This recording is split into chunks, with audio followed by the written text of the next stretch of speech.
Bismillahirrahmanirrahim. Assalamualaikum warahmatullahi wabarakatuh. Perkenalkan, nama saya Tenggrani dengan NIM 18024 05001 dari kelas 7A Agribisnis. Baik, di sini saya akan menyelesaikan tugas UTS saya dengan menjawab soal mata kuliah berpikir sistem dengan dosen pengampu Ibu Dr. Marlina Bakri, MPD. Pertama yaitu berikan contoh jenis permainan yang tanpa komunikasi dan permainan dengan komunikasi. Permainan tanpa komunikasi, masing-masing stek tidak dimungkinkan untuk melakukan koordinasi. Masing-masing stek akan melakukan peramaian pada permintaan. Sedangkan pada permainan dengan komunikasi, setiap stek akan mengetahui permintaan dari konsumen. Dari permintaan konsumen, masing-masing stek saling bekerja sama dalam melakukan permintaan pesanan. Dan permainan ini diberlakukan black order. Black order akan terjadi ketika stek tidak memiliki stok produk yang cukup untuk memenuhi pesanan. Strategi optimal yang perlu dilakukan adalah menjaga stok barang seminimal mungkin tanpa harus mengalami black order. Sebagai tambahan pada permainan ini, jumlah kapasitas atau penyimpanan produksi dan transportasi dan penggunaan bahan mentah tidak terbatas. Pertanyaan kedua yaitu mengapa permainan bergame dilakukan per minggu, kenapa bukan per hari? Jawabannya adalah karena permainan bergame memiliki tahapan yang harus dilakukan dan biasanya dalam tahapan ini membutuhkan waktu dan biasanya waktu yang dibutuhkan dalam hitungan minggu tergantung cepat atau lambatnya produk sampai. Di setiap tahapan-tahapan bergame ada tahapannya, yaitu incoming order, incoming delivery, placeit, dan delivery. Yang ketiga yaitu sebutkan 4 tahapan dalam bergame. Yang pertama yaitu victory, yang kedua stake distributor, yang ketiga wholesaler, yang keempat retailer. Next, jelaskan pengaturan dalam bermain bergame.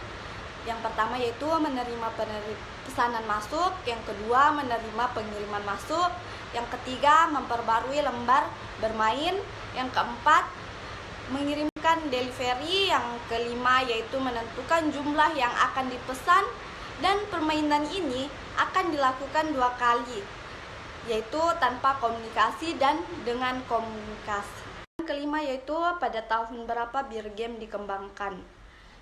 Ya, beer game pertama kali dikembangkan oleh J.V. Forrester pada tahun 1950 dan disempurnakan oleh Massachusetts Institute of Technology yang disingkat menjadi MIT. Next, siapa yang pertama kali membuat beer game? Yaitu J.W. Forrester. 7 yaitu supply chain. Biasanya terdapat 3 macam aliran yang harus dikelola. Jelaskan. Yang pertama adalah aliran barang yang mengalir dari hulu ke hilir. Contohnya adalah bahan baku yang dikirim dari supplier ke pabrik. Yang kedua adalah aliran uang dan sejenisnya yang mengalir dari hilir ke hulu. Dan yang ketiga adalah aliran informasi yang dapat terjadi dari hulu ke hilir ataupun sebaliknya. Next, yang kedelapan, apa pengertian bullwhip effect?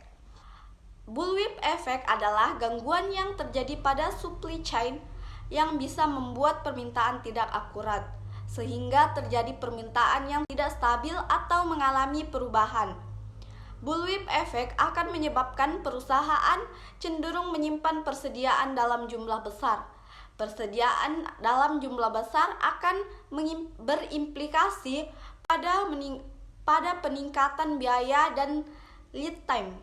Baik, nomor 9, apa tujuan dari beer game?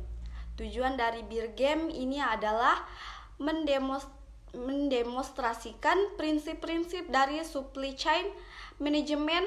Permainan beer game sangat membantu mahasiswa dalam memahami prinsip-prinsip supply chain. Oke, yang terakhir yaitu apa yang dimaksud dengan supply chain. Supply chain sendiri atau rantai pasok adalah jaringan perusahaan-perusahaan yang secara bersama-sama bekerja untuk menciptakan dan menghantarkan suatu produk ke tangan pemakai akhir atau konsumen. Perusahaan-perusahaan tersebut biasanya termasuk supplier, pabrik, distributor, atau pengecer, serta perusahaan-perusahaan pendukung seperti perusahaan jasa logistik. Sekian dan terima kasih. Wassalamualaikum warahmatullahi wabarakatuh.